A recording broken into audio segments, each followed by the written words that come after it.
Welcome to Critically Sensitive with Val Baul. That's me. That's Val Baul. It rhymes with foul ball because sometimes I'm out of line. And my mate, Nate, French, rhymes with nothing, basically. Wrench, cringe, trench. I usually say it's French, like the language, or the fries, or the toast, whatever you're into. Whatever food group, you're into. That's your whatever thing. floats your boat. Usually buoyancy. Hey, honey, that's what floats your boat? That's what floats all boats, is buoyancy. That's, yeah. But the answer to the question of what floats your boat, buoyancy. Buoyancy floats your boat. Yes. You're welcome, everybody. Yes. Now you can shut that down. Somebody tries to be fun. Yeah. Oh, yeah. You know what floats my boat? Same thing as Buoyancy. everybody's. Buoyancy. Get together. Learn some science. Speaking of science, so I think it's time to talk about time. It is a full moon in Leo tonight. I got the full moon fever. January 28th is the full moon in Leo. And Nate and I have lots of conversations about lots of things, and I just think it could be cool to bring some of that to you. And we talk about time being irrelevant. I've studied about how the Gregorian calendar and the creation of time as quote unquote we know it is artificial, right? Like it's made up. Like Native Americans who originally lived on the land that I live on now, that we live on, didn't have Monday through Friday. Just keep that in mind. That wasn't a thing for them. They didn't have Monday through Friday. They had other things and other ways of telling time. And one of the really natural ways of telling time is the moon. And so like the lunar calendar, I've dabbled in trying to follow a lunar calendar rather than a Gregorian calendar. And it gets kind of complicated. Well, no, that's because it's built on the idea that you're using what a lot of people would say, oh, it's like an archaic calendar. And it's like, well, not really. I mean, like to go back to your point, like seasonally, as you move through the world, moves through seasons, you are just marking those times through tradition and celebrations and things like that. Like in the large part of what is believed to be human history, modern man and human history, modern humans. I shouldn't say modern man. Isn't that hard enough to do that? Sorry about that, everybody. Modern humans. Smash the patriarchy. Yeah, take a drink. human. Remember, anytime I mention patriarchy, white supremacy, or any kind of collective liberation or oppression, please take a drink. Get in there. Because you know what? If you want to get drunk, or take a hit if it's legal where you are, which hopefully that'll be everywhere soon. Take a hint and take a hit. Those are both good mottos to have in your life. Modern era. The common era, as we call it, this time we're living in now, as you look at, the framing of the idea of time. I used to be obsessed with the idea of trying to define time without using time in the definition. And it's very, very difficult to try to define what is time. What is it to experience a minute? What is it? Where does it start? Where does time it end? passing. How do you know what that means? See how even you had to say time passing? Yeah. See, it's just very difficult to say what is occurring. So what did you come up with some like you were obsessed with it? Yeah, like So I don't know if everybody knows this, but atomic clocks are built on hydrogen atoms, and they basically flip. They flip from positive to negative. The electron flips from positive to negative at regular intervals. And those regular intervals are seconds to us. That is what we use as seconds, is the regular interval flipping of the electron in a hydrogen atom. And there's several atomic clocks throughout the world. One of them's in Boulder, Colorado.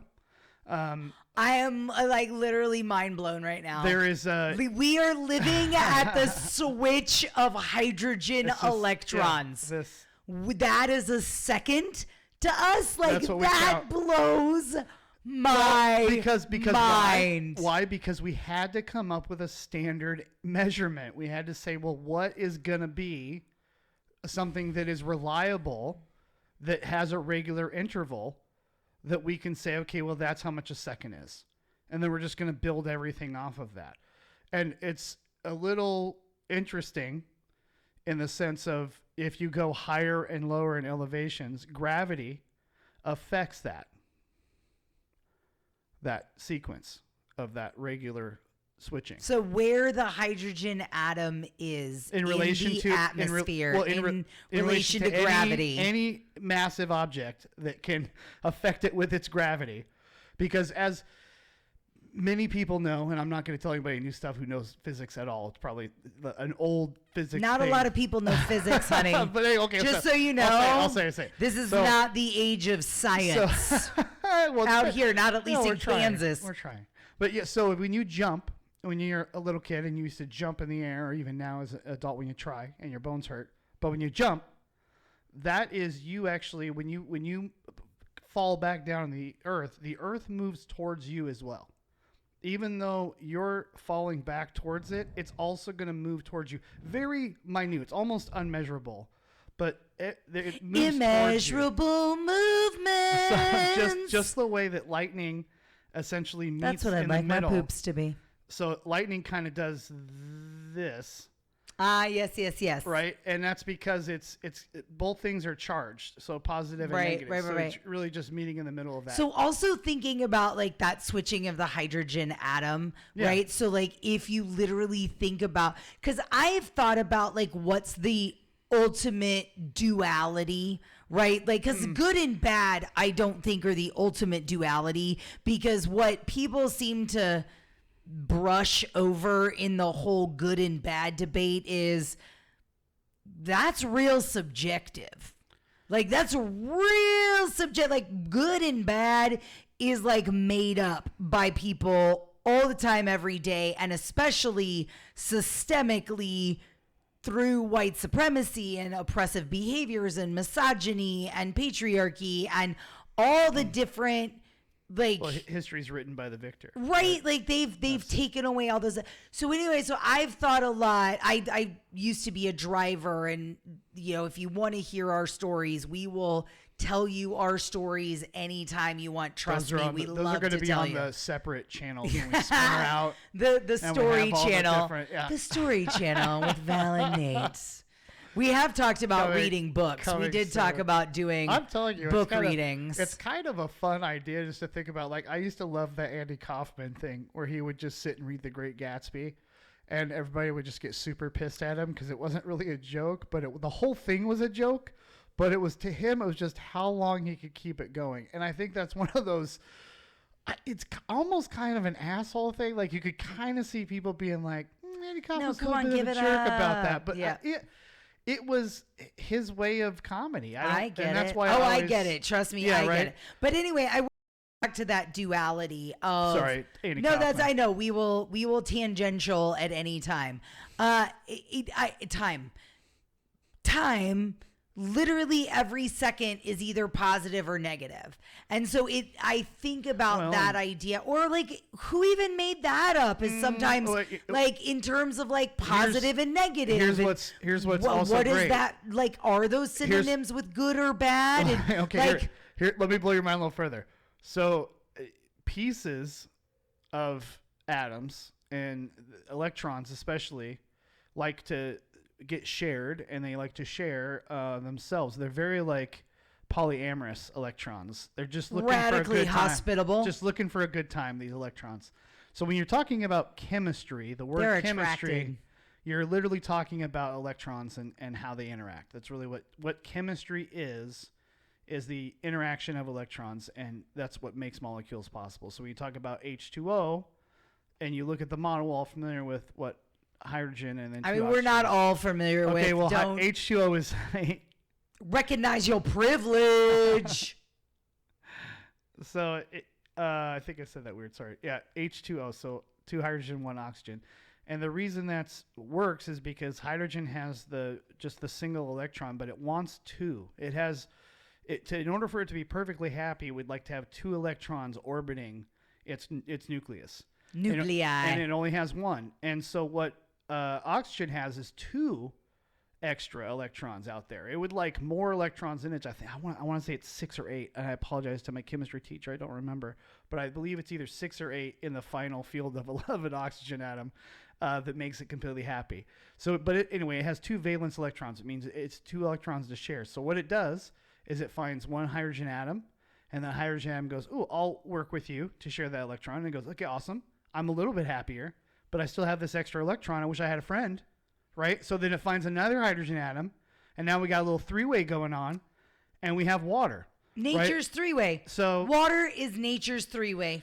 Triatomic, that's what we're going with. Triatomic molecules all day, right? And that's so triatomic molecules. You know what it's time for, by the way? Because I feel like I'm tripping.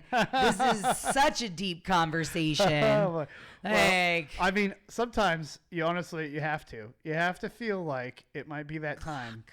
What time is it? Clock time. It's the clock time. We're clocking it. Clocked it. Yeah, time. Time is immeasurable at times. Well, it's measurable, but it stretches and moves, right? Like that's the other thing about space and time, and the idea that they're oftentimes talked about together is because you're talking about duration. So you're talking about space, and you're traveling through space. You're traveling through a medium, through a 3-dimensional space, a 3-dimensional cube, right? Let's take a 3-dimensional cube, and we'll think about that 3-dimensional cube, and we'll pretend we put a dot on one side of the cube. Oh, this is too much. I'm and already then we lost. Put another dot on the other I'm side of the lost. cube. And we travel in a straight line across between the 2 dots. Between the 2 dots on 2 sides of a cube? Space. Yeah. Okay. Right. So you're on one side versus you're traveling to the other side, right? So if you think about that, just traveling in a straight line across a cube, a lot of things are happening right there that are super interesting from a physics standpoint. And I think the idea of trajectory and everything else that goes along with that, I've always learned that 3 points. What 3 points have you learned? Make a pattern. So if you have 1 point and then another point and then a third point in space, that's essentially how you come up with trajectory, in the sense of like you can see kind of where you came from and where you are. Right. Basically a point, a line, and then a ray. In a sense, yeah, because you know where you're most likely to head, right? Or and I think that even and I think security people can answer this better than I can, but I believe that part of cryptology and security is a great word. I hope that's a real thing. Security. Let's you save that. Security is when we are making our energy secure. That's when we are secure. That is when securing energy. We've secured that energy. Security. But yeah, security. And making up words every day. That's, I think, one of the things in security and computing is you have 3 factors of security, essentially. So, when you have multi-factor authentication, you're essentially using 3 points. But anyway, we're getting off that 3 point thing a little bit. Sorry. 3 points. I don't want to hear about your work, honey. The whole point of 3 points is the idea of like if you took 3 points in space, and the reason I brought it up, was if you took 3 points in space and you tried to measure the distance between them, right? You could measure that in time. You could say how long it takes you to get to that thing. Mm-hmm. And you could say the distance you're traveling, right? Which is interesting. You take it for granted, and everybody thinks like, oh, it's an hour away, right? When you say it's an hour away, that's an interesting statement because it's an hour away based on what? Right, based on your rate of travel, right? Like how fast are you going to get there is going to determine what time you arrive, right? And then the duration between the beginning time and the end time of that trip was your travel time, right? And then, so that's segmented moment. I think that, so you asked me earlier. So this is a really long answer to that question, but you asked me earlier kind of what was my conclusion. Welcome to my world, folks. This is what it's like to ask Nate French a question. When you ask Nate French a question, expect a 20-minute answer. And be entertained the whole time. Don't worry. It'll be worth it.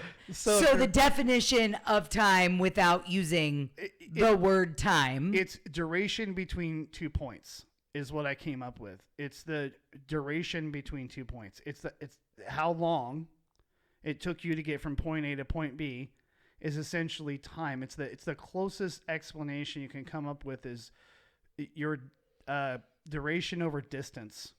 I think about like now I want to define it. The nope, because I did it again. No, I literally was gonna say the time between it takes you to become positive and negative.